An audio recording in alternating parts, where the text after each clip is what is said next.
잠시 상상해 보세요. 이상적인 사회를 만들 수 있다면 어떤 모습일까요? 엄격한 법과 가혹한 처벌로 모두를 통제하는 사회일까요? 아니면 사람들이 그냥 스스로 예의 바르게 행동하는 사회일까요? 친절함, 존중, 명예가 예외가 아닌 당연한 규칙이 되는 사회. 모든 시민의 인격에서 자연스럽게 조화가 흘러나오는 그런 곳. 이상향처럼 들리죠? 하지만 지금으로부터 2500년도 훨씬 더 전에 전쟁과 혼란에 빠져 있던 고대 중국에서 한 사람은 이것이 단지 가능할 뿐만 아니라 문명을 구할 수 있는 유일한 길이라고 믿었습니다. 그는 왕도 장군도 신과 대화하는 예언자도 아니었습니다.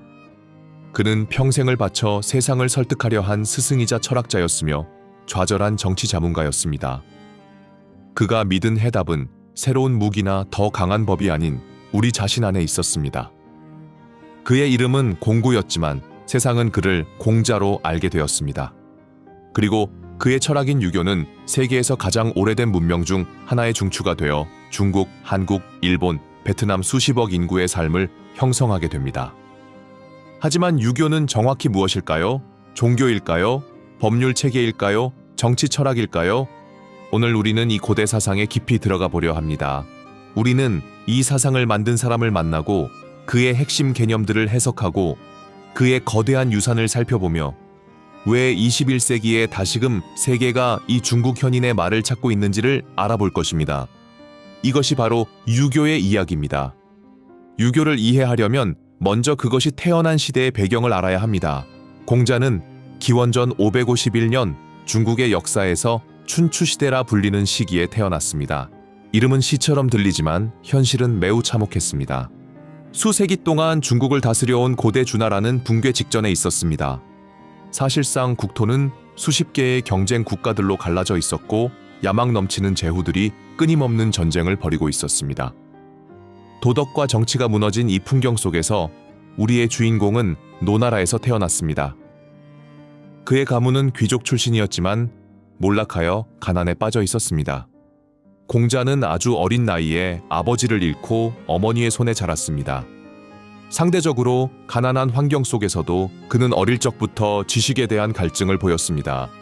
그는 고대 문헌을 탐독하고 예리, 음악, 역사, 시를 공부했습니다. 그는 학문을 단지 출세의 수단이 아니라 더 나아가 사회 질서를 회복하는 수단으로 여겼습니다. 공자는 중국이 새로운 발명이 아니라 잃어버린 가치를 다시 발견해야 한다고 믿었습니다. 그는 초기 주나라 시기를 황금시대로 이상화했으며 그 시기에 왕들은 지혜롭고 덕이 있었고 사회에는 조화가 깃들어 있었다고 보았습니다. 공자는 자신을 전달자라고 여겼습니다. 그의 사명은 선조들의 지혜를 되살려 당대의 상처를 치유하는 것이었습니다. 그는 이를 정치로 실현하려 했습니다. 그의 학식 덕분에 고향 노나라에서 몇몇 행정직을 맡게 되었죠. 그는 꼼꼼하고 공정했으며 자신의 윤리적 원칙을 정치에 적용하려 노력했습니다. 하지만 궁정은 음모로 가득했고 통치자들은 덕보다는 권력과 향락에 더 관심이 있었습니다. 좌절한 그는 54세 나이에 과감한 선택을 합니다. 모든 관직에서 사퇴하고 긴 여행을 떠난 것입니다. 그는 10년이 넘는 세월 동안 여러 나라를 떠돌며 제자들을 거느리고 도덕을 무력보다 우선시하고 개혁을 실행하려는 통치자를 찾았습니다. 그러나 그런 군주는 끝내 나타나지 않았습니다. 그는 무시당하고 조롱당했으며 때로는 목숨의 위협까지 받았습니다. 정치적으로 보자면 그의 순례는 실패였습니다. 하지만 교육자로서 그는 큰 성공을 거두었습니다. 공자는 모든 계층의 학생을 받아들였습니다. 귀족 청년부터 평민까지. 그가 가르친 것은 고전을 읽는 법만이 아니었습니다. 그는 어떻게 사고하고 자신과 세상을 어떻게 성찰해야 하는지를 가르쳤습니다. 그는 그들에게 어떻게 더 나은 인간이 될 수 있는지를 알려주려 했습니다. 떠돌이 삶에 지친 그는 말년이 되어 고향 노나라로 돌아와 교육과 자신의 철학의 기초가 될 고전 정리에 힘을 쏟았습니다. 기원전 479년에 그는 세상을 떠났습니다. 아마 자신의 인생이 실패로 끝났다고 느꼈을지도 모릅니다. 하지만 그는 철저히 틀렸습니다. 그가 뿌린 씨앗은 싹을 틔워 거대한 나무로 자라나 동아시아 전역을 덮는 가지들을 뻗게 되었습니다. 그렇다면 공자가 말한 그 강력한 사상들이란 무엇이었을까요? 공자가 생각한 이상적인 인간과 사회의 설계도란 무엇이었을까요? 그것을 이해하려면 그의 사상의 중심축을 이루는 개념들을 살펴봐야 합니다. 가장 먼저이자 가장 중요한 개념은 인, RN입니다. 인을 하나의 단어로 번역하는 것은 거의 불가능합니다. 자비, 인간성, 친절함, 연민, 이타심 등 모든 것이 여기에 담겨 있으며 그것을 넘어서는 의미까지 포함합니다. 이는 우리가 진정한 인간이 되게 하는 자질입니다. 인간이 서로 연결되어 있다는 인식, 타인의 입장이 되어볼 수 있는 능력, 다양한 문화권에서 발견되는 황금률, 네가 당하고 싶지 않은 일을 타인에게도 하지 말라. 공자에게 있어 인을 기르는 것은 인생에서 가장 중요한 목표였습니다. 이는 타인을 존중과 공감, 존엄성으로 대합니다.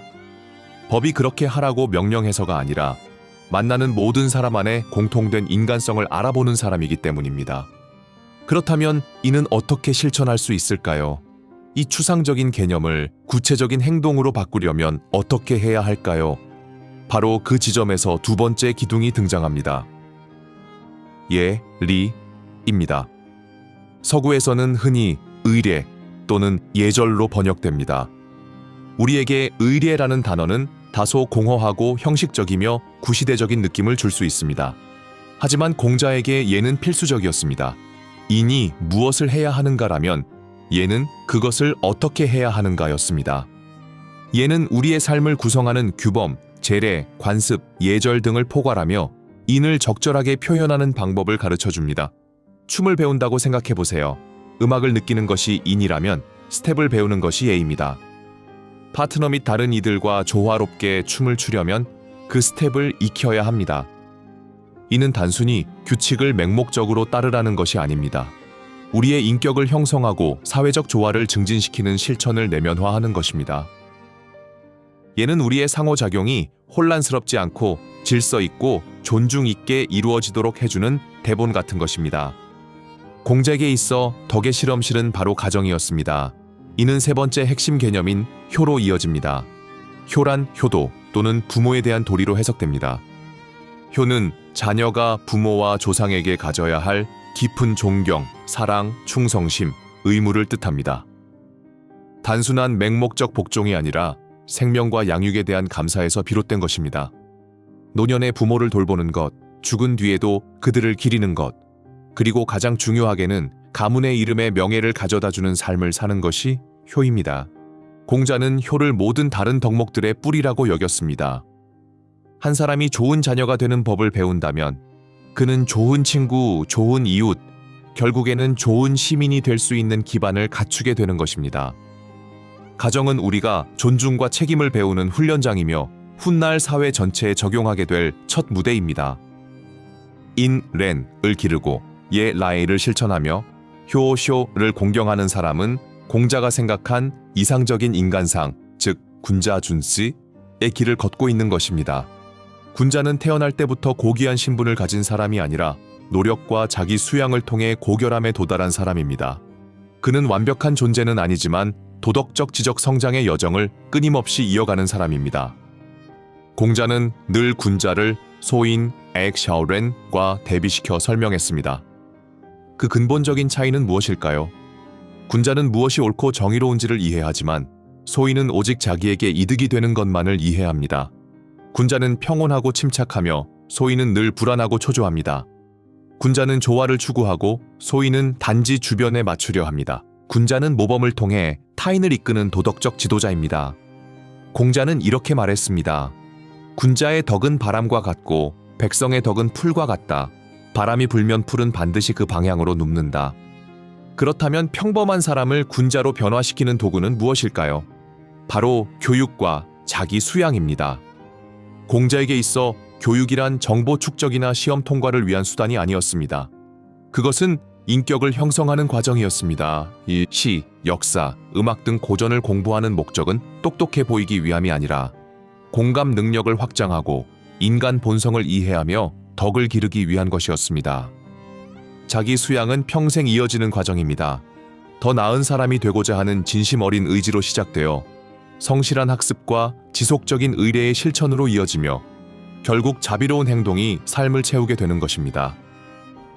이러한 네 가지 개념, 인, 아렌, 예리, 효시다오, 군자, 준즈, 은 유교의 핵심을 이루고 있습니다. 그것은 아래에서 위로 사회를 구성해가는 설계도입니다. 한 사람에서 시작하여 가정으로 퍼지고 궁극적으로 국정을 변화시키는 원리입니다. 공자의 사상은 그가 한 권의 책으로 정리한 것이 아니었습니다. 그의 가르침은 훗날 그의 제자들이 기록하고 전승한 일련의 문헌들을 통해 보존되었고 결국 한 문명의 정전, 정디엔이 되었습니다. 그중 가장 유명하고 핵심적인 책은 단연코 노너 룬유입니다. 이는 공자의 제자들이 남긴 대화, 격언, 일화 등을 엮은 것입니다. 노너를 읽는 것은 마치 공자와 나눈 대화의 조각들을 엿듣는 것과 같습니다. 거기에는 정치, 윤리, 일상에 관한 작지만 깊은 지혜가 담겨 있습니다. 훗날 공자가 죽은 뒤 약 1500년이 흐른 송나라 시대에 철학자 주시는 유교 사상의 입문서로서 4가지 문헌을 선정했습니다. 이 문헌들은 사서, 시슈머로 불리게 되었습니다. 즉 노너, 대학 다쉐, 중용, 종용, 맹자 멍즈입니다. 그리고 이 사서는 훨씬 더 광대한 유교 세계로 들어가는 입구일 뿐이었습니다. 그 너머에는 오경, 우징이라 불리는 문헌들이 있습니다. 이 오경은 공자 자신이 배우고 편찬하며 경외했던 고대 문서들로 시경스징, 서경수징, 예기리지, 주역저위, 그리고 춘추입니다. 이 문헌들은 거의 2000년 동안 중국 교육의 기초가 되었습니다. 이 방대한 전통 속에서 공자의 죽음 이후 흥미로운 철학적 논쟁들이 펼쳐졌습니다. 그의 사상을 해석하고 이어받은 두 인물은 맹자, 맹지와 순자, 액슌즈였고 그들은 인간 본성에 대한 한 가지 핵심적인 질문에서 갈라졌습니다. 공자보다 약 100년 후에 살았던 맹자는 낙관주의자였습니다. 그는 인간의 본성은 본래 선하다고 주장했습니다. 모든 사람은 태어날 때부터 4가지 선한 씨앗을 가지고 태어난다고 했습니다. 그것은 연민의 감정, 수치심, 예의, 옳고 그름을 아는 감각입니다. 그는 유명한 비유를 들었습니다. 만약 누군가가 우물에 빠지려는 아이를 본다면 누구든 즉시 놀라움과 연민을 느낄 것이라고 했습니다. 보상이나 명예를 생각하지 않고 본능적인 선함에 따라 행동한다는 것입니다. 맹자에게 있어 교육이란 덕을 창조하는 것이 아니라 길러내는 것, 정원사가 여린 싹을 정성껏 가꾸듯이 말입니다. 반면 순자는 보다 비관적이거나 어쩌면 더 현실적인 시각을 가졌습니다. 그는 세상의 혼란을 바라보며 이렇게 결론 내렸습니다. 인간의 본성은 악하다. 좀 더 정확히 말하자면 인간은 이기심과 무질서로 기울기 쉽다는 것입니다. 우리는 본능적으로 욕망과 질투를 지니고 태어나며 그것을 방치하면 충돌과 갈등으로 이어진다고 그는 보았습니다. 순자에게 있어서 선함은 타고난 것이 아니라 획득된 것입니다. 도덕은 우리 자신으로부터 스스로를 구제하기 위해 고대 성인들이 만들어낸 인위적인 체계라고 그는 주장했습니다. 그는 구부러진 나무 조각의 비유를 들었습니다. 자연 그대로 두면 절대 곧게 펴지지 않으며 찌그러진 나무는 눌러주고 찌고 틀에 맞춰야 비로소 곧아질 수 있다는 것입니다. 순자에게 교육과 예리는 바로 그러한 틀이었습니다. 인간의 왜곡된 본성을 교정하고 도덕적 존재로 이끄는 틀이었던 것이죠. 맹자와 순자의 이 긴장 관계, 성선설과 성악설, 은수세기에 걸쳐 유교 사상의 핵심 축을 형성하게 됩니다. 하지만 주목할 점은 그들이 공통적으로 믿은 것이 있다는 점입니다. 두 사람 모두 인간은 노력과 교육을 통해 완성될 수 있다고 굳게 믿었습니다. 그들에게 있어 구원은 신이 아닌 자기 수양과 꾸준한 노력을 통해 얻는 것이었습니다. 유교는 진공 상태에서 생겨난 사상이 아니었습니다.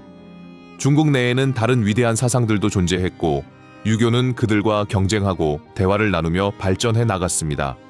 이를 온전히 이해하려면 유교의 철학적 이웃들을 알아볼 필요가 있습니다. 유교의 가장 시적인 반대편에 있던 사상이 도교였습니다.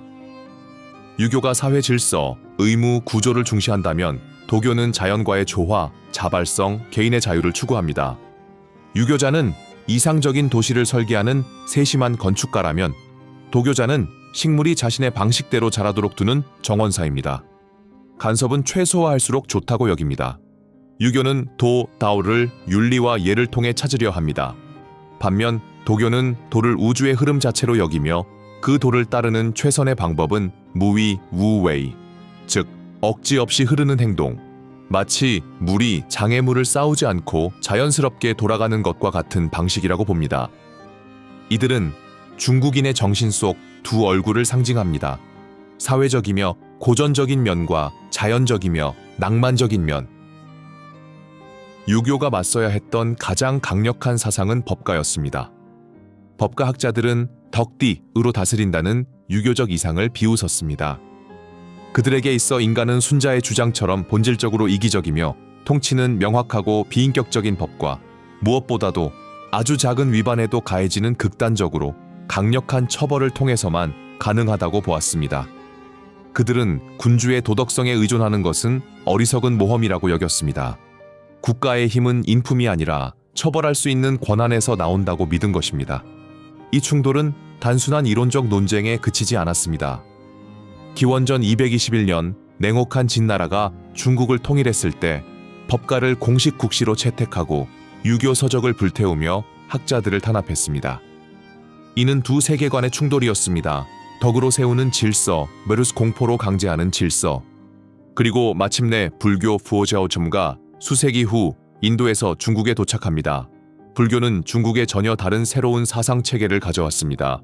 유교가 이 세상과 가족, 사회, 정부에 뿌리를 둔 철학이었다면 불교는 고통, 업예, 윤회, 그리고 생사윤회를 벗어나기 위한 깨달음의 추구를 말했습니다. 유교가 이상으로 삼는 인간상은 사회에 참여하는 시민이었고 불교가 그리는 이상은 세속을 떠난 수행자 생루인 경우가 많았습니다. 이 새로운 철학은 유교의 깊은 형이상학적 도전을 안겼습니다. 이 도전은 수세기 후 신유학 신루쉐의 등장으로 이어졌습니다. 신유학은 유교의 사회 윤리를 유지하면서 보다 정교한 우주론과 심리학을 도입해 불교가 제기한 깊은 질문들에 응답하고자 했던 사상운동이었습니다. 이처럼 다양한 논쟁과 상호작용 속에서 단련된 공자의 사상은 중국에 머무르지 않았습니다. 그것은 동아시아 전역으로 퍼져나가며 접한 모든 문화를 변화시켰습니다. 중국에서 유교는 위대한 한나라 시기에 국가의 공식 이데올로기로 자리 잡았습니다. 약 2000년 가까이 유교 경전을 마스터하는 것은 권력과 명예를 얻기 위한 열쇠였습니다. 그 과정에서 과거제도, 키에주시두라는 혁신적 시험 제도가 만들어졌습니다. 이론적으로는 어떤 남성이든 출신 배경에 관계없이 공부에 매진해 혹독한 시험을 통과하면 고위 관리가 될 수 있었습니다. 이 제도는 방대한 중국 제국을 군사력뿐 아니라 공통의 윤리와 문화로 통합하는 역할을 한 사대부, 시다후, 계급을 만들어냈습니다. 한국에서는 특히 신유학이 조선왕조 시기에 더욱 뜨겁게 수용되었습니다. 위계질서, 충성심, 그리고 특히 효애쇼오의 가치가 사회 전반에 깊이 뿌리내렸으며 어떤 이들은 한국은 중국보다 더 유교적이었다고 말할 정도입니다. 지금은 유네스코 세계문화유산으로 지정된 아름다운 서원들은 유교적 학문과 덕을 향한 한국 사회의 헌신을 보여주는 상징입니다. 일본에서는 유교가 무사 계급이 지배하는 사회에 맞게 조정되었습니다. 에도 시대에 막부는 유교 윤리를 활용해 위계적이고 안정된 사회를 구축했습니다. 충성, 의무, 자기 절제 같은 유교적 개념은 무사 전통과 결합되어 유명한 무사도 우시다오, 즉 사무라이의 윤리 규범을 형성했습니다. 교육 또한 이 시기에 크게 발전하여 정은대 사회 중 가장 높은 수준의 문자 해독률을 기록하게 됩니다. 그러나 유교의 이야기는 단순한 승리의 행진만은 아니었습니다. 20세기에 들어서면서 유교는 가장 큰 위기를 맞이하게 됩니다. 서구 열강이 등장하면서 중국과 주변 국가들은 치욕과 정체성의 위기를 겪게 됩니다. 중국의 오사운동 시기, 많은 지식인들은 유교를 모든 문제의 원인으로 지목했습니다. 그들은 유교를 맹목적 복종, 경직된 위계질서, 개인 억압, 여성 종속을 조장하는 봉건 철학으로 여겼습니다. 이들에게 유교는 서구의 과학과 민주주의를 받아들이기 위해 제거해야 할 장애물이었습니다. 이러한 비판은 마오쩌둥의 문화 대혁명 시기 정점에 달합니다. 이때 공자는 국민의 적 제1호로 낙인 찍혔으며 사당과 경전이 파괴되어 과거를 지우려 했습니다. 끝인 것처럼 보였습니다. 그러나 사상은 조각상보다 강합니다. 최근 수십 년 동안 우리는 유교의 눈부신 부활을 목격하고 있습니다. 왜 다시금 유교가 부상하고 있는 것일까요? 그것은 급격한 현대화와 세계화 속에서 많은 동아시아 사람들이 자기 전통 속에서 정체성과 도덕 나침반을 찾고 있기 때문입니다. 예를 들어 중국 정부는 유교를 적극적으로 장려하고 있습니다. 공식 담론에서는 조화로운 사회를 건설하자는 말이 자주 등장하는데 이는 유교 사상에서 직접 차용된 개념입니다. 공자학원이라는 이름의 기관들이 세계 곳곳에 설립되어 중국어와 중국 문화를 홍보하고 있습니다. 오늘날 유교는 더 이상 획일적인 교리 체계가 아닙니다. 그것은 논쟁과 긴장으로 가득 찬 글로벌 대화입니다. 유교는 권위주의적 성향과 수능주의를 강화할 가능성이 있다는 이유로 비판받는 한편 윤리, 교육, 사회적 책임을 강조한다는 점에서는 찬사를 받고 있습니다. 근면한 직업윤리와 교육에 대한 존중을 심어주었다는 평가로 인해 유교는 동아시아의 경제 기적의 원동력으로 여겨지기도 합니다.